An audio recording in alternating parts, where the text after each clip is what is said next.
वो 100 करोड़ रुपया कहां है? एक नया पैसा कहां है वो 100 करोड़ रुपया? सब इतनी 400 से ज्यादा रेड हो चुकी हैं। मनीष सिसोदिया जी के घर पे रेड हो गई, इतने सारे दूसरे लोग, वो पैसा मिल है कहां? एक नया पैसा नहीं मिला 100 करोड़ रुपए का, ना कोई ज्वेलरी मिली, ना कोई मनीष जी के घर पे गद्दे भी फाड़ दिए इन्होंने, उनके गांव भी हुआ है, उनके बैंक लॉकर भी छान मारे, कुछ नहीं मिला 100 करोड़ में से। फिर आरोप लगाया कि 100 करोड़ रुपया गोवा के चुनाव में इस्तेमाल हुआ है। जी, गोवा के हमारे जितने वेंडर्स थे जिनसे हमने काम कराया था, सारे वेंडर्स पे रेड मार चुके हैं लोग। सारे वेंडर्स को इन गिरफ्तार कर करके स्टेटमेंट ले चुके, वहां कुछ नहीं मिला, सारी पेमेंट चेक से हुई है हमारी। सारा हिसाब किताब इलेक्शन कमीशन को दिया हुआ, वहां भी कुछ नहीं मिला। गोवा चुनाव के अंदर इनको धेला नहीं मिला, तो पैसा गया कहां? अगर रिश्वत ली तो पैसा गया कहां?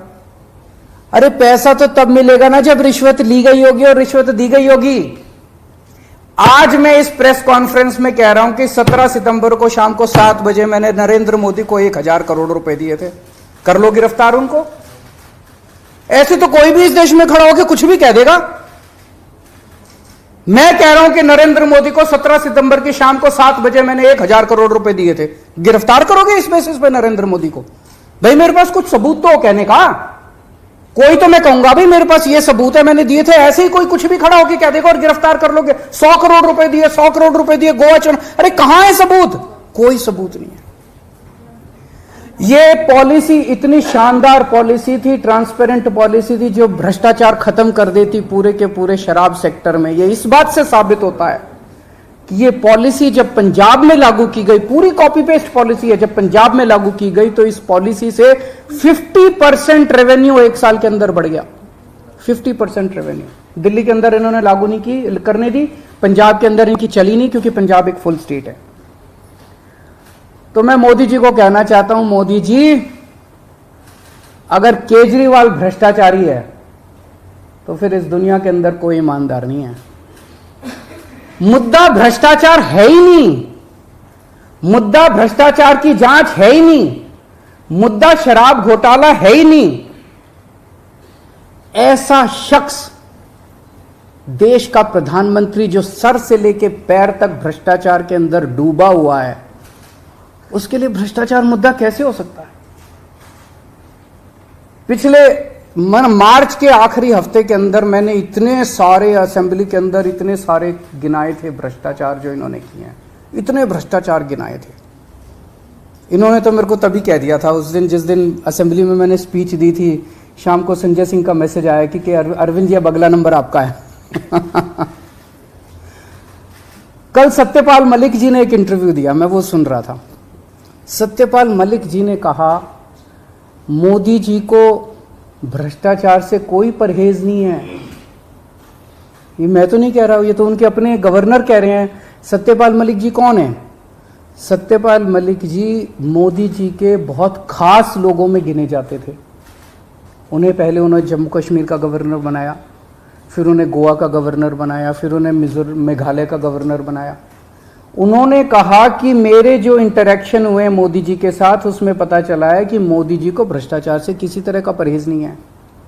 उसी इंटरव्यू में उन्होंने कहा कि इन लोगों के कुछ मुख्यमंत्री हैं जो भ्रष्टाचार करते हैं, खूब पैसे इकट्ठे करते हैं, लेकिन वो सारा पैसा मुख्यमंत्री अपने पास नहीं रखते। वो पैसा ऊपर भेजते हैं और वहां से वो पैसा उनकी दोस्त की कंपनियों के अंदर इन्वेस्ट होता है। मैंने भी तो इसी तरह का कुछ कहा था अपने उसमें। तो चलो मेरी बात तो नहीं मानी, अब तो गवर्नर इनके अपने गवर्नर कह रहे हैं। तो ऐसा व्यक्ति जो इतना भ्रष्टाचार कर रहा है, उसके लिए भ्रष्टाचार मुद्दा हो ही नहीं सकता। उनके लिए भ्रष्टाचार मुद्दा थोड़ी है। तो फिर ये आम आदमी पार्टी के पीछे क्यों पड़े हैं? 75 साल के भारत के इतिहास में किसी एक पार्टी को इतनी बुरी तरह से टारगेट नहीं किया गया जिस तरह से आम आदमी पार्टी को ये लोग टारगेट कर रहे हैं।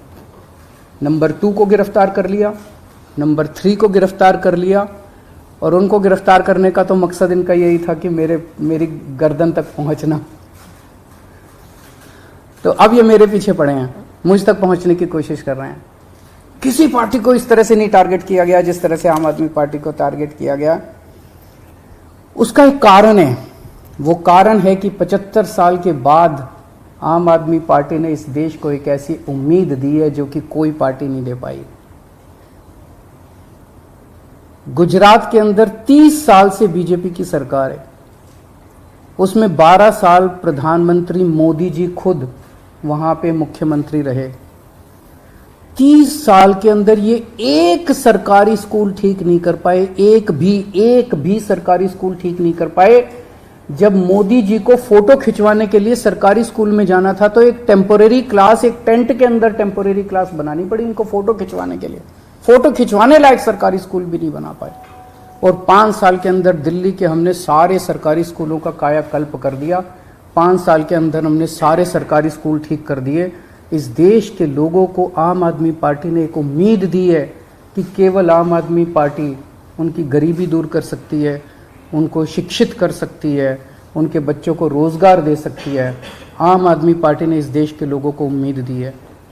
प्रधानमंत्री जी उस उम्मीद को कुचलना चाहते हैं। प्रधानमंत्री जी नहीं चाहते कि वो उम्मीद आगे बढ़े, क्योंकि अभी तक इन सारी पार्टियों को की मिलके जो लूट चल रही थी, अगर इनको स्कूल बनवाने पड़ गए, इनको अस्पताल बनवाने पड़ गए तो उनको लूटने के लिए पैसे नहीं बचेगा।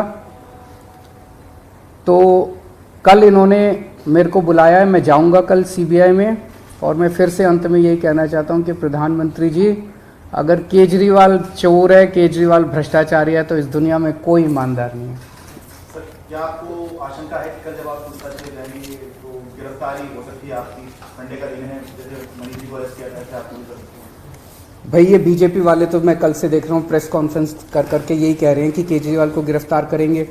तो अगर बीजेपी ने सीबीआई को ऑर्डर दे दिए हैं कि गिरफ्तार करना है, तो फिर सीबीआई उसको नकार कैसे सकती है? बीजेपी के ऑर्डर तो मानेंगे वो लोग। Thank you.